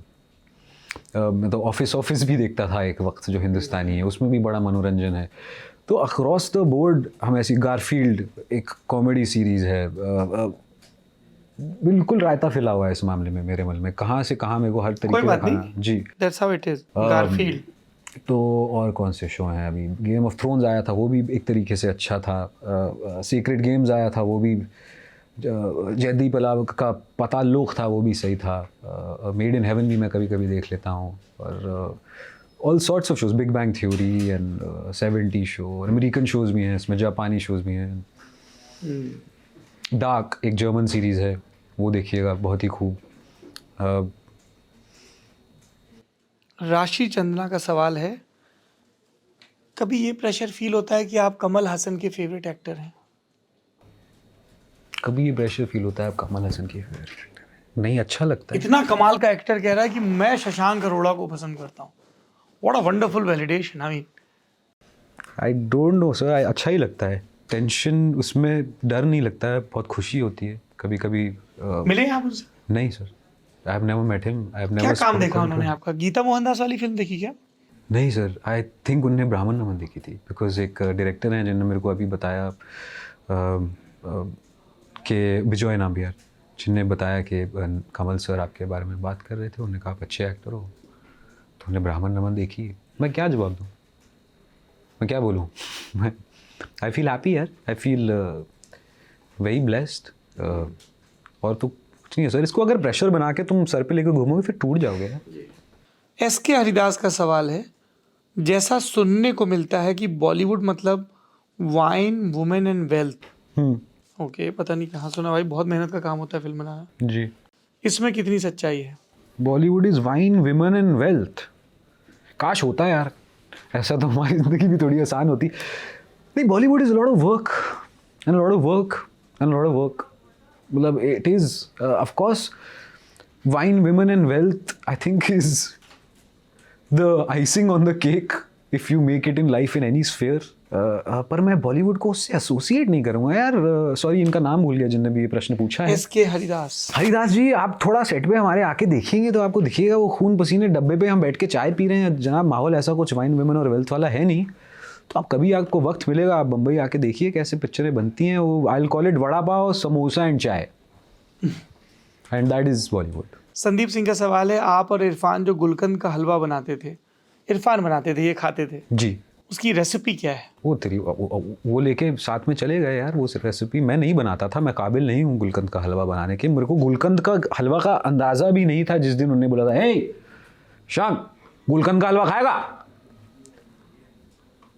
Ji, that is all I know about gulkand का halwa. One of the most beautiful memories I have with Irfan sir actually is, हम पोखरान में खड़े हैं. इसी बात पे आपने एक चीज़ याद दिलाई मेरे को. पोखरान में खड़े थे बॉर्डर के पास, जब उन्होंने बोला, दो लड़के आके खड़े हो गए इतने छोटे से. तो इनको कहीं देखा है?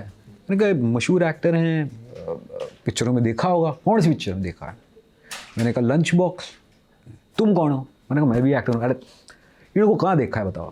तो मैंने कहा लंच बॉक्स में देखा होगा. पान सिंह तोमर? नहीं. वहाँ देखा? नहीं, डायनासोर वाली पिक्चर में देखा।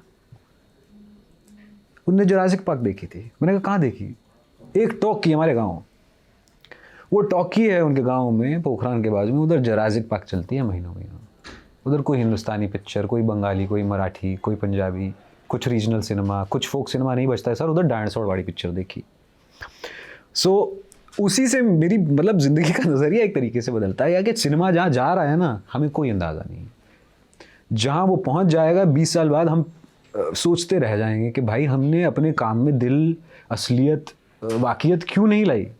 क्यों हम आलसी थे? क्यों हम नहीं समझ पा रहे थे लोगों को? मैकडॉनल्ड्स खिला खिला के उनका पेट ख़राब हो गया है कि उनको मच्छी भी खिला दो। क्यों नहीं समझ पा रहे थे हमें? वो बच्चा समझता है जो उधर खड़ा था, जिसके गांव में एक टॉकी है, इरफान को देखा, वो समझ चुका है वो चीज़। Do you write prose? No, I wish. I don't. I'm not a learned writer. I can't write prose. But the way you explain. The way I explain, I've had good professors maybe explain things to me, and I have somehow picked up their ways of explaining things. I don't know. Thank you for saying that. मेरे को लोग बोलते हैं तो खिचड़ी बनाता है बात का। मैं अपनी आप की बड़ाई असल में कराने तो खिचड़ी ही होती है ना। हाँ, पर लोगों फिर को हम उसको संवारने लगते हैं। जी, पर बर्गर का माहौल है sir. Is there a very angry Shashank somewhere inside who's angry कि चीज़ें ठीक नहीं है, There is क्योंकि an वो ang- छलक रहा है थोड़ा थोड़ा। Of course, there is an angry Shashank. There's a happy Shashank. There's an angry Shashank. There's a sad Shashank and a lover who's happy, who's broken. There's all parts here. Of course, ऐसा कौन होगा जो कहेगा मेरे अंदर गुस्सा नहीं है, पछतावा? वो लोग सबसे बड़े झूठे होते हैं। नहीं, मेरे को किसी चीज़ का पछतावा नहीं है। फिर तुम जी नहीं रहे थे शायद। किसी चीज़ का गुस्सा नहीं है, फिर तुम क्या ही कर रहे थे? फिर तुम्हें शायद किसी चीज़ में गलती नहीं लगी, तो तुम फिर शायद कहीं चीज़ में असलियत और अच्छापन भी नहीं देखा। सुहानी सिंह का सवाल है, ये आखिरी ऑडियंस को। सुहानी सिंह या हनी सिंह? सुहानी सिंह। सुहानी सिंह। You want हनी सिंह सवाल? नहीं sir, I don't know if we can talk about craft a lot, but I mean I am not putting anybody down यार। ये खतरनाक। यो हनी सिंह। आप गाने सुनते हो उनके? हनी सिंह के नहीं, मैंने उनके गाने नहीं सुने, बट सुनने को मिलते हैं हर जगह। पर आप नहीं सुनते? शायद मुझे पसंद नहीं है उनके गाने इतने। Which is totally fine. I mean, which is completely okay. I mean मैं तो दैट्स, मेरे को बहुत सारी पिक्चरें भी नहीं पसंद, खाना कभी स्क्विड भी नहीं खाता हूँ, या ये भी नहीं। कोई ऐसी फिल्म आई जो बड़ी हिट हुई और आपको लगा हो यार ये बहुत क्रिंज है, मतलब क्यों? अक्सर सर, अक्सर हो सकता है ऐसे, अक्सर होता है ऐसे। ऐसी पिक्चर का नाम लेना बहुत मुश्किल होगा अगर वो हिंदुस्तानी हो, बिकॉज लोग बुरा मान लेते हैं इन बातों का। पर बहुत सारी पिक्चरें हैं जो 1000 करोड़ कमाती हैं इस माहौल में, जो मेरे को नहीं अच्छी लगती, नहीं पसंद है। सुहानी का सवाल है, आप ज़्यादातर ग्रे कैरेक्टर करते नजर आते हैं, क्या आप टाइप कास्टिंग के शिकार हैं या आपको मज़ा आता है करने में? टाइप कास्टिंग क्या है? टाइप कास्टिंग हमें भी लोगों को समझने का तरीका है जी। अच्छा इंसान है, वो बुरा इंसान है, ये रोता है तो ये नहीं। मेरी कोई ऐसी कॉन्शियस डिसीजन नहीं है। मेरे को जो काम इस तरीके से पसंद आता है स्क्रिप्ट लेवल पे मैं करता हूँ, और जो ग्रे कैरेक्टर हैं वही तो इंटरेस्टिंग है। मतलब ब्लैक एंड वाइट कैरेक्टर का मतलब क्या होता है? जो पूरा अच्छा होता है, कहाँ है black ऐसा and इंसान white? होता नहीं है। तो I would like to tell her कि ऐसी कहानियाँ जो black and white characters depict करती हैं वो अक्सर खाली होती हैं। उनके पीछे कुछ शायद दिल या दिमाग ज़्यादा होता नहीं है। तो मैं बाय चॉइस नहीं ग्रे कैरेक्टर चुनता हूँ, वो लेखक ग्रे कैरेक्टर लिखता है और मैं कहता हूँ वरुण जी थैंक यू, आपने ये स्क्रिप्ट लिखी और इस ग्रे कैरेक्टर को मैं निभाने बिल्कुल पहुँच जाता हूँ सलामी ठोक के। यार मैं कुछ नहीं कहीं नहीं करता, एक्टर खुद अपने लिए कुछ भी नहीं करते, लेखक लिखता है भाई, एक्टर बोलता है। जितने एक्टरों को मैं गुस्सा पहुँचा रहा हूँ ये कह के माफ़ कर दीजिएगा, पर यही सच है कि आप नहीं करते हैं। आपने गुस्सा कहा और पता नहीं इस बात का कोई तारतम्य है कि नहीं। सुपर बॉयज़ ऑफ मालेगांव में एक सीन है, हाँ जी, लास्ट सीन है इनफैक्ट, वो आपके किरदार का शायद शूटिंग का, उस एक फिल्म बन रही, फिल्म के अंदर फिल्म बन रही है जिसमें वो बार बार कह रहा है कि यार मैं डूब जाऊंगा, मेरे को तैरना नहीं आता जी, फिर वो गुस्से में आ रहा है वहाँ से। जी, जी, इतना सात्विक गुस्सा मैंने पर्दे पे, अद्भुत है वो, and nobody is paying attention to it. Right. जी बहुत शुक्रिया। I don't want to spoil it, लोग अभी Yeah. देखी नहीं है पिक्चर। आपको आप your smiles is everything, thankfully you enjoyed that moment. और I have tears. It's beautiful. Thank you, thank you. वो नासिक के बाजू में वो सीन शूट किया हमने। एक स्ट्रीम बह रही थी, तो एक नाला था, उस नाले में हमने वो शूट किया है। होपफुली आपको वो पसंद आएगा सीन। और बहुत कोशिश की है। And when he says नाला, मतलब पानी जिसमें बह रहा हो वो नाला। जी जी। उत्तर भारत में नाले का मतलब हो जाता है गंदा पानी, नहीं टॉक्सिक हाँ, पानी। उस भारत की मैं बात नहीं कर रहा हूँ, मैं हिंदुस्तान की बात कर रहा हूँ जहाँ नाला एक साफ होता था। Wow. जनाब आखिरी में हमारी टीम ने कहा है कि अगर आप अपने कुछ गाने गुनगुना सकें, जी। किससे शुरू करेंगे? O2 बटर चिकन से या बिखरे से? अरे O2 बटर चिकन तो किसी और ने बजाया है, मैंने बस गाया है। जो आपने लिखे हैं हम वो गाने सुनना चाहेंगे। जी। जब आँख है खुली तो मुंह खोल भी सही, जो बात है अनकही सब जान ले, हाँ मान ले के आसमान पर और चट्टान पर भी खींची है लकीर, उसे बांटने और छांटने।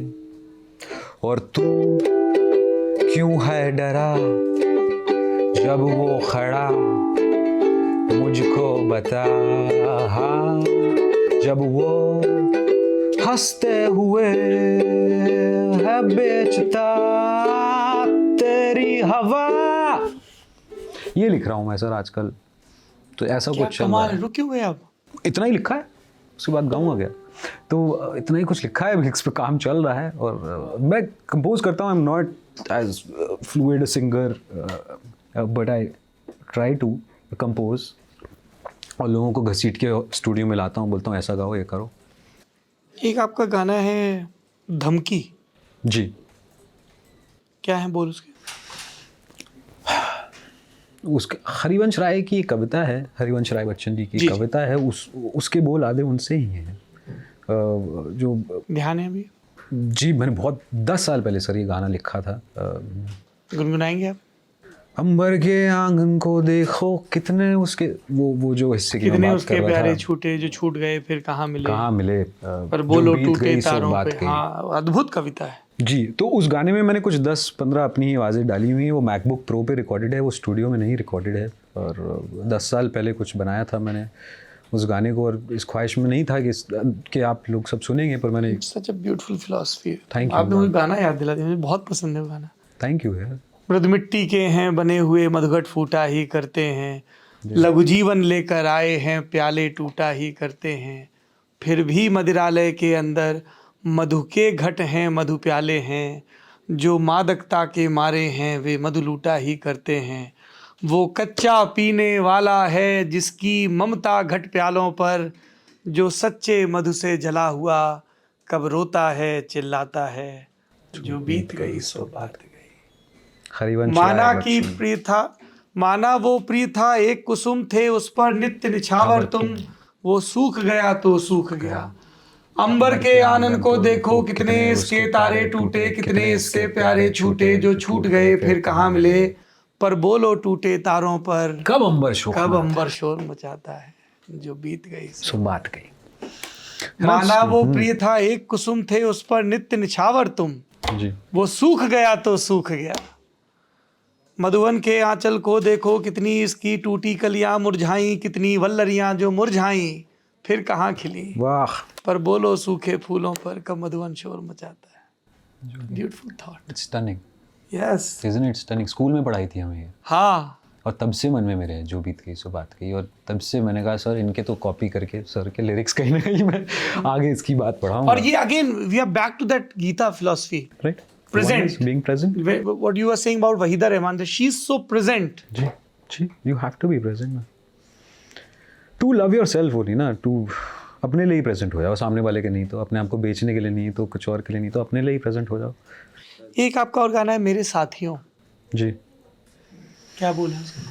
थोड़ा गुनगुना के बताएं, थोड़ा अरे हमारा वाह, लोग। बिल्कुल गुनगुना के बताएं सर। ये गाने हमने मतलब 10-10 साल पहले लिखे हैं, आप जो मेरे ही गाने हैं सर। पर मैं चाहता हूँ कि लोग वापस से जाके शशांक अरोड़ा के नाम के साथ बिल्कुल मेरे खोजें, सुने। साथियों, ऐसे लॉकडाउन में लिखा था मैंने। मैं बम्बई में अपने अपार्टमेंट में बंद था, उस वक्त लोगों की जानें जा रही थी, बाहर लोगों के पास अनाज नहीं था और मैं बैठा बैठा पागल हो रहा था, तो मैंने कहा गाना बना थी देते तो हैं। ऑक्सीजन भी नहीं, पर बात कहाँ ही ऑक्सीजन होती नहीं है। थी, ऑक्सीजन को डुप्लीकेट टैंकों में बेचा जा रहा है, ऑक्सीजन के पीछे लोग मर रहे हैं, बाहर किसान मर रहे हैं तो लोग कह रहे हैं किसान नहीं मर रहे हैं, कुछ और हो रहा है तो नहीं हो रहा है, तुम गलत हो, लोग नहीं मर रहे हैं, ये लाशें नहीं है। तो मेरे साथियों उस वक्त बन गया कि जी इट इज़ हाय यारे।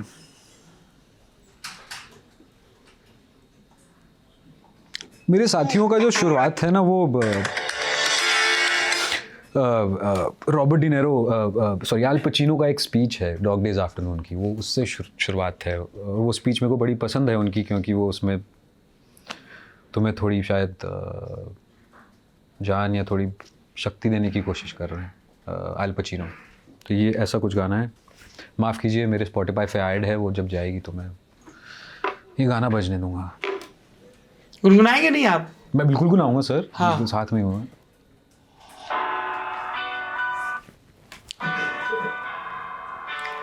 All comes down to today. मेरे साथी नजर उठा के बस मुस्कुरा दे तू, बिना कोई बात के उसको बता दे तू, जो तेरी आग है डर को जला दे तू, सारे जो ख्वाब हैं मुझको बता दे तू।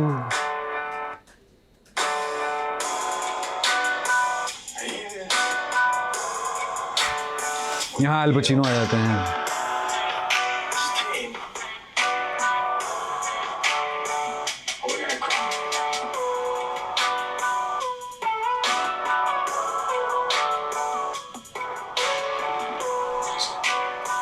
We're in hell right now. जी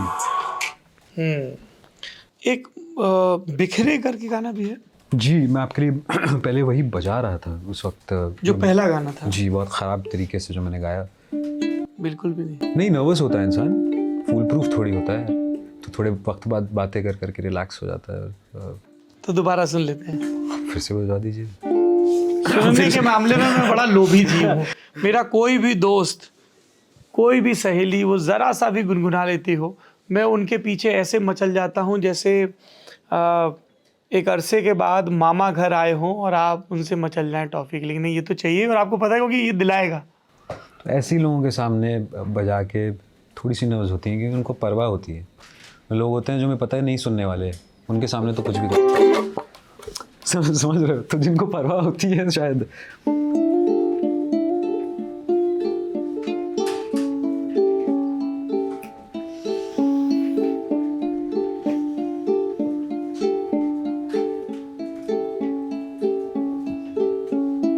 छोटी सी बात है जो दिल भी कर जाता है तू,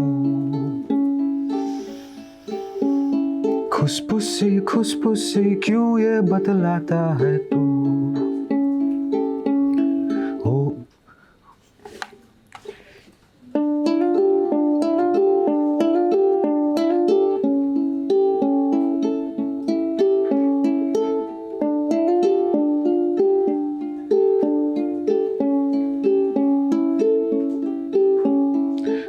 छोटी सी बात है जो दिल भी कर जाता है तू, खुशपुसी क्यों ये बतलाता है तू। हो रे जिया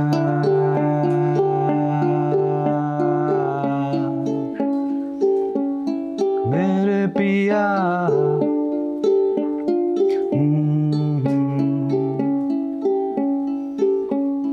चुपके से आके तू सपने चुराता है, तू है मैं हूँ सब कुछ घुल जाता है। आजा आजा सांस तू बन जा पिया मेरे जिया।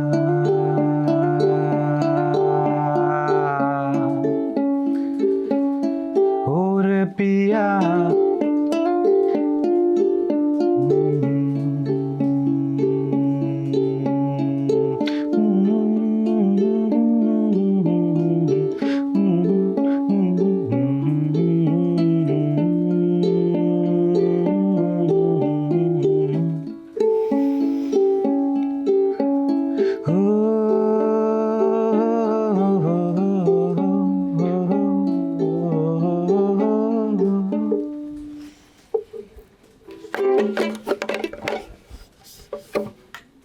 वाह, अरे थैंक यू सर। इसका स्टूडियो वर्जन है, उसमें कोई भी ऑटो ट्यून नहीं है। वो मैं कोशिश करी थी उस वक्त। इसमें आगे और भी स्टेंजा है, जी बिल्कुल है। तो आप रुक क्यों गए फिर? मैं रुक क्यों गया? हम स्टूडियो के इतने बाहर तल्लीन हो गए थे सुनने में।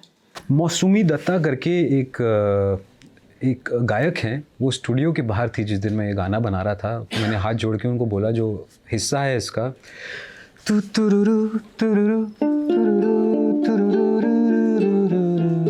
तुरुरु तुरुरु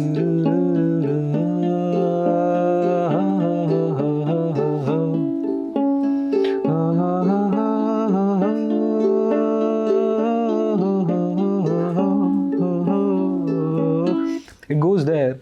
फिर उसके बाद मैं कहीं सीटी भी बजा रहा हूँ, जो मुश्किल है अभी। तो इट्स थोड़ा अरेंज सेशन है। उसके बाद 4-5 चीज़ों की ज़रूरत होती है, पर रस यही है गाने का, और इसलिए मैं रुक जाता हूँ कि मैं काबिल नहीं हूँ उसके फ़िलहाल।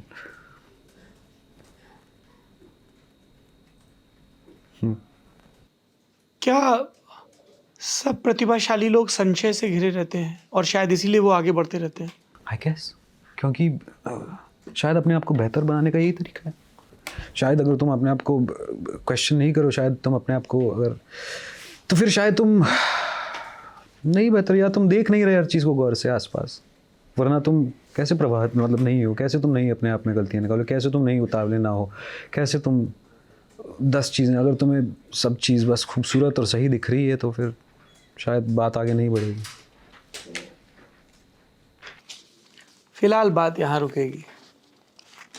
आप जो हमें हमारे इनबॉक्स में मिलते हैं, कमेंट्स में मिलते हैं, मेल में मिलते हैं, बाज़ार में, मॉल में, बसों में, ट्रेन में, हवाई जहाज़ के सफ़र में मिलते हैं, पार्कों में मिलते हैं, आप जो हमें बताते हैं कि ललन टॉप में हमें क्या अच्छा लगता है, क्या बुरा, हम जो रोज़ आपके घरों में, आपके मोबाइल की स्क्रीन पर, आपके ड्राइंग रूम में, जब आप मॉन्ट्रियल से वैंकूवर तक ट्रक चला रहे हैं, जब आप अपनी लैब से वापस अपने हॉस्टल आ रहे हैं, जब आप घर का काम कर रहे हैं, जब आप दफ्तर जा रहे हैं, जब आप प्यार कर रहे हैं, नाराज़ हो रहे हैं, नफ़रत कर रहे हैं, जो हम बार बार आपकी स्क्रीन पर नमूदार होते हैं एक डाकिये की तरह किसी खबर को लिए, और हमारा और आपका जो रिश्ता जुड़ता है, जिसकी वजह से जो आप बार बार सबसे ज़्यादा कहते हैं, ऐसे ही रहना, बदलना मत तुम लोग, किसी दबाव में मत आना, किसी खांचे में मत आना, क्योंकि बहुत अपने से लगते हो। इसी अलम के साथ हमें लगता है कि सबसे ज़्यादा ज़रूरी है संवाद, बैठा जाए सीखने की नीयत से। ये पूरी बातचीत वैसी ही है। शशांक अरोड़ा से हमने बातचीत की, सिनेमा के बहाने ये बात शुरू हुई और कहाँ कहाँ गई।